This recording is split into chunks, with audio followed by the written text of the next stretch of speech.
Hello, everybody.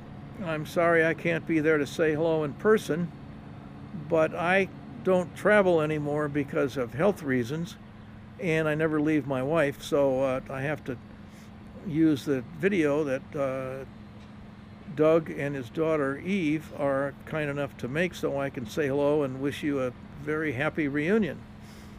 I think it's really good that you're using the reunion to keep the spirit of to keep the glory of Gray still alive, and I think by any measure, we were back in the day. We were a very, very successful advertising agency.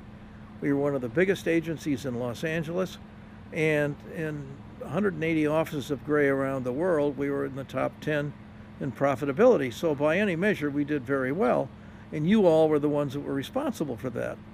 We had a great group of people. You were all very smart. You all worked very hard, and you had very high standards for yourself and for the agency, and that translated into a very big success. So you should all be very proud of that and pat yourself on the back at the reunion. As far as I'm concerned, it was a real pleasure and a treat for me to work with everybody. For those who were at Gray before I retired, I really enjoyed working with all of you. It was a pleasure to come to the work every morning. There were a lot of fun, bright people to work with, and I really enjoyed. I never had a Monday morning when I had to come to work and said, "Oh gosh, I got to go to work." It was always, we were successful, but it was a lot of fun doing it. So good for you. Have a great time, and drive carefully on the way home.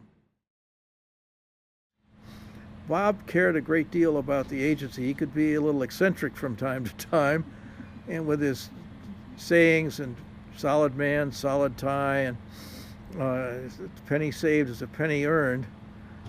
But he was a superb businessman, and as I say, he could be a little eccentric, but one of Bob's saving graces, he didn't take himself too seriously. He could laugh at himself. And I thought I might share one story about Bob that those who knew him would find amusing, I think.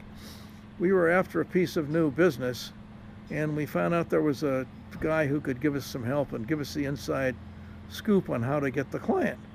So we invited him to dinner in a very nice restaurant in Beverly Hills, and Bob got there early and went out and looked. He drove his car around and for about 10 or 15 minutes trying to find a place to park on the street so he wouldn't have to pay for valet parking. And I was running late, so I did valet park, and my big mistake at dinner was to mention that I valet parked. And when the guy got up to go and make a phone call, Bob jumped all over me that, if everybody at Gray valet parked, we'd go out of business, we wouldn't have any money. And he went on, and I thought it was ridiculous, but you could never argue with Bob because Bob would always change the rules. So you could never, the rules of the argument were very fluid, and he always won.